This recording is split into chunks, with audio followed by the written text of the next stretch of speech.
The story begins with the main character, Caroline. She sits beside an elderly man in a hospital reading a book to him. As she keeps reading, the old man slowly closes his eyes. Caroline checks his pulse and realizes that he has died. She informs a hospital staff member about the man's death. The staff member shows almost no reaction, simply says okay and walks away. Caroline works at the hospital as a hospice nurse. For those who don't know, a hospice nurse is someone who stays beside terminally ill patients during their final moments, giving them emotional support. Caroline sits there with the belongings the patient used during his last days. She thinks maybe the patient's family will come to collect his things or at least come to see him one last time. But another staff member comes and tells her that no one from his family will come and that she should throw everything away. Even while trying to throw them out, Caroline cannot bring herself to discard all the items.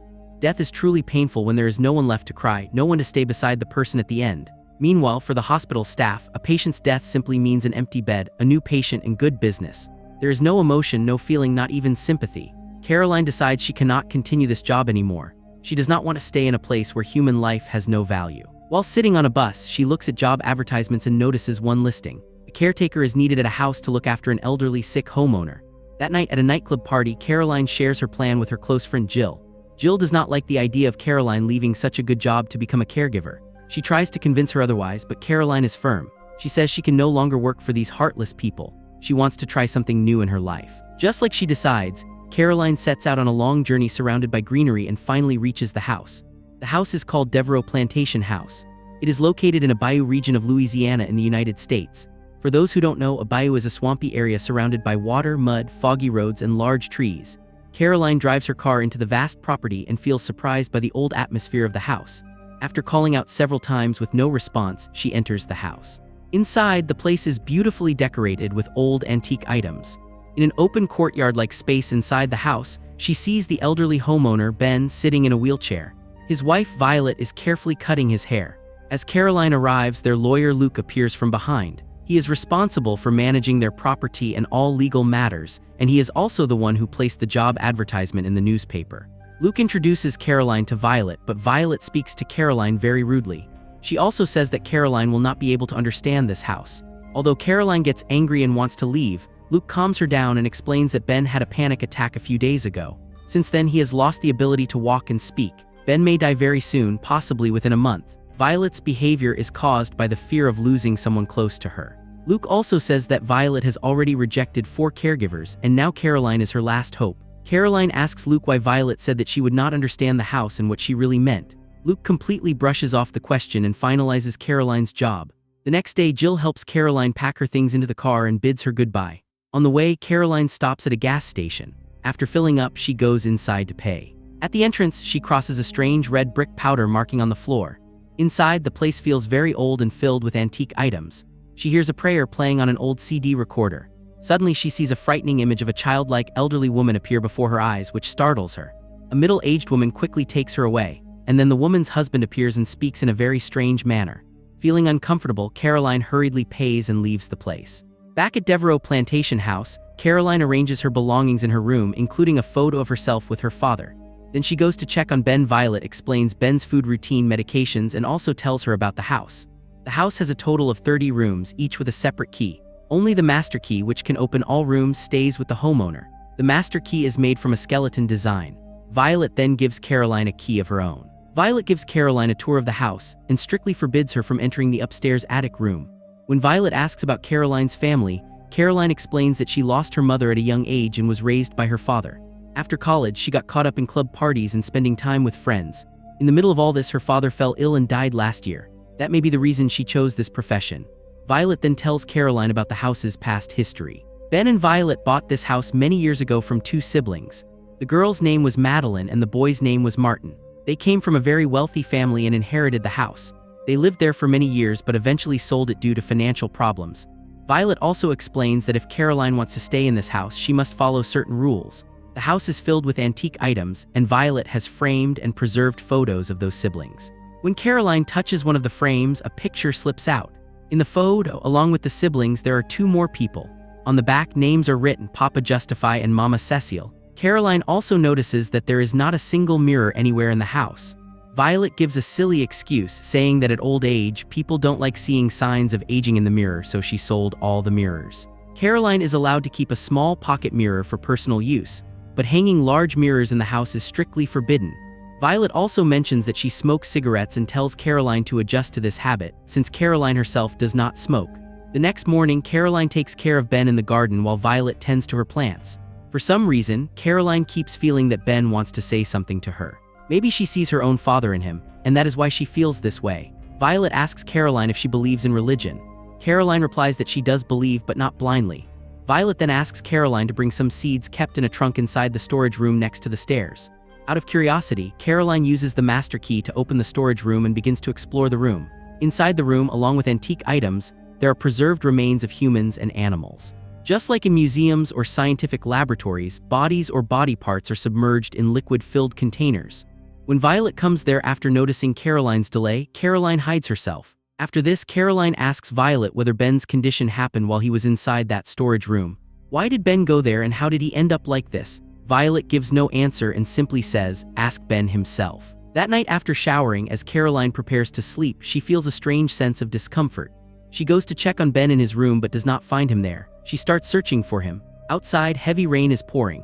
Caroline goes near the window and sees Ben crawling along the railing near the window as if he is trying to escape from the house. No matter how much Caroline calls out to him, Ben does not stop. He suddenly falls to the ground. Caroline shouts for Violet and rushes downstairs to help Ben. Ben suffers another panic attack. When Caroline goes to bring the wheelchair from the room, she notices something shocking. On a white bedsheet in Ben's room, the words "Help Me" are written. She keeps the sheet in her own room and manages everything for the night. But one question keeps haunting her mind. Why does Ben not want to stay in this house? She keeps thinking about what Ben is trying to tell her or warn her about. The next morning, Luke comes to the house. Caroline calls him into her room and tries to show him the bedsheet and tell him about everything that happened the previous night. But she is shocked to see that the writing on the white sheet has completely disappeared. Just then, Violet comes and takes Luke away. Now, once again, Caroline secretly enters the storage room without Violet noticing and starts exploring it. There she finds an album and a small whistle inside a book filled with writings that look like magical spells. She also discovers all the mirrors of the house stored in that room. Suddenly, Violet arrives. While trying to hide, Caroline accidentally knocks over a preserved jar which falls and breaks. Violet does not see Caroline there and eventually leaves. After that, Caroline goes to the city to Jill's house. While driving, she keeps hearing the sound of the whistle. When Caroline tells Jill everything about the storage room, Jill says that it might actually be a hoodoo room and that Caroline may have accidentally entered it. Jill explains that hoodoo is a belief system, a mixture of West African traditions and Christianity. In contrast, voodoo is a form of magic. In some southern regions of the United States, such as Louisiana, Mississippi, and Long Island, magical practices were common among slaves and local people. According to voodoo believers, they can use trees, soil, mirrors, hair, blood, and salt to create things that can curse someone, summon spirits, change fate or the human mind, and even transfer souls. Here, the idea of soul transfer is very important. Remember this point because its explanation will be revealed later. Jill says she knows about all this because one of her aunts practices these rituals. She also explains that these things do not harm people who do not believe in them. Only those who believe are affected. Jill shows Caroline a laundry shop where such dark magic is secretly practiced. Essentially, voodoo is a type of black magic. One day, back at the house, Caroline hangs a mirror in her bathroom. Violet becomes extremely angry when she sees it and forcefully takes the mirror away with her. After learning all this from Jill, Caroline questions Violet again about the house. This time, Violet starts revealing more of the house's history. The events date back nearly 90 years. The original owner of the house was a man named Thor who worked at a bank and was extremely greedy. He built a huge fortune through dishonest means. He lived in the house with his wife, his son Martin, and his daughter Madeline. There were also two servants, Papa Justify and Mama Cecile. Although Thor considered them just servants, they were actually highly skilled practitioners of hoodoo magic. They secretly used their magic to help people without their owner knowing. They lived in the upstairs storage room. One night, a grand party takes place at the house. After everyone drinks heavily and enjoys themselves, the guests prepare to leave and begin looking for their children. But Martin and Madeline cannot be found anywhere in the house. Eventually, everyone searches the storage room and finds the children performing a ritual with Papa Justify and Mama Cecile. Enraged and drunk, the guests and the homeowner drag Papa Justify and Mama Cecile into the garden, hang them from a tree, and burn them alive. The children repeatedly scream that they only wanted to learn that Papa Justify and Mama Cecile were teaching them magic, but no one listens. After this incident, even though money is spent, the court does not properly handle the case and no justice is served for their deaths. Later, Thor goes bankrupt. In despair, he kills his wife and then commits suicide himself. People say that the children stayed in this house for many years afterward. Rumors spread that all of this happened because of the curse of Papa Justify and Mama Cecile. Even now, their spirits are believed to remain inside the house, especially in that room, and they can supposedly be seen in mirrors. That is why Violet marks all the doors of the house with red brick powder. She believes that no evil spirit can cross those markings. Violet tells Caroline, "What happened to my husband may happen to me too, and you will leave just like everyone else." Caroline still does not believe in mirrors, spirits, or such supernatural things. Later, Caroline again goes to the city and visits the laundry shop where she meets a woman named Mama Cynthia. She talks to her about Ben. Caroline only wants to know what exactly happened to Ben and what Ben is trying to tell her. Mama Cynthia teaches Caroline some magic rituals. Even though Jill does not like this, Caroline starts feeling deeply concerned for Ben and wants to do something to help him. Hearing this, Jill no longer stops her. Caroline tries to use the magic she learned on Ben, but Violet prevents her from doing so. Slowly, Caroline herself begins to believe in these things. As a result, at night, she starts having disturbing nightmares where she sees her own eyes and mouth being sewn shut. The next day, Caroline tells Luke everything. But Luke refuses to believe any of it. Caroline brings Luke with her to the same gas station. There, they meet the elderly woman they saw before. The woman tells them about Papa Justify and Mama Cecile. She says the two of them became such powerful experts in hoodoo that they could delay death itself. Caroline asks how that is possible. The woman answers by sacrificing someone. At that moment, everything becomes clear to Caroline. She realizes that Violet wants to sacrifice her husband Ben. That is why Ben has been trying to warn her and escape from the house all this time. But Luke still does not believe Caroline at all. Instead, he tells her that if she really wants to help Ben, she must bring proof that his own wife is trying to kill him. He says the police and the law can be involved, but no one will believe her words without evidence. That same night, Caroline returns to the house to gather proof. She behaves normally and keeps everything looking routine. She marks the door of her room with red brick powder. Caroline notices something important. Even after she repeatedly calls Violet to come inside, Violet does not cross the marked doorway. Instead, she stays outside and calls Caroline to come out for dinner. This confirms Caroline's fear that Violet intends to harm her. At the dinner table, the power suddenly goes out. Violet gets up to bring candles. During that moment, Caroline secretly mixes some medicine into Violet's food. Then in the middle of heavy rain and darkness, she hides Ben inside a room so Violet cannot hurt him. After that, Caroline immediately escapes the house by boat in the rain. Violet chases her with a gun but fails to catch her. Caroline goes to Luke's house and tells him everything, trying once again to convince him. Just then, Violet calls Luke. Luke becomes busy talking to her. While wandering around Luke's house, Caroline discovers several shocking things. She sees many photos of herself, along with the house's master key and a ring, the same one she had kept in the storage room. At that moment, Caroline realizes that Luke is working together with Violet. Suddenly, Luke attacks her from behind, strangles her, and knocks her unconscious. He puts her in his car and takes her back to the house. There, Luke interrogates Caroline about many things until she finally reveals where Ben is hidden. When Violet goes to find Ben, Caroline manages to escape from Luke, breaks a window, and frees her hands. Caroline runs through the house, scattering red brick powder from a container everywhere. Because of this, Luke cannot catch her. At one door, before Caroline can scatter the powder, Violet appears. A violent struggle breaks out between them. During the fight, Violet falls down the stairs and cannot get back up. Luke is also there. Taking advantage of the moment, Caroline calls the police and also calls Jill, asking her to come to the house. Meanwhile, Violet crawls after Caroline. To save herself, Caroline runs into the storage room. Not knowing what else to do, she follows the symbols from the voodoo book. She spreads salt, uses her own blood, and stands inside a circle of mirrors holding a knife.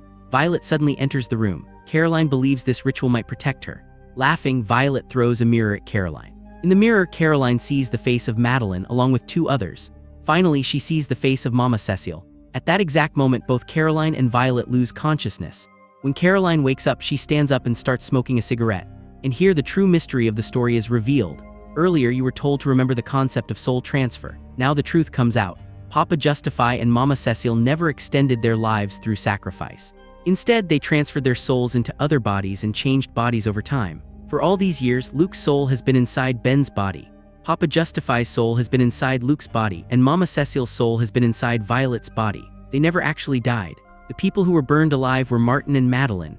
Violet's body has grown old, so Mama Cecile needs a new body, and that is why Caroline is chosen. Papa Justify already has Luke's body. But because Caroline does not believe in hoodoo, the magic does not work on her. Voodoo only works on those who believe. That is why they carefully plan everything to slowly make Caroline believe in magic. And the moment Caroline starts believing, they seize the opportunity and transfer Mama Cecile's soul into Caroline's body. In the morning, the police and Jill arrive at the house.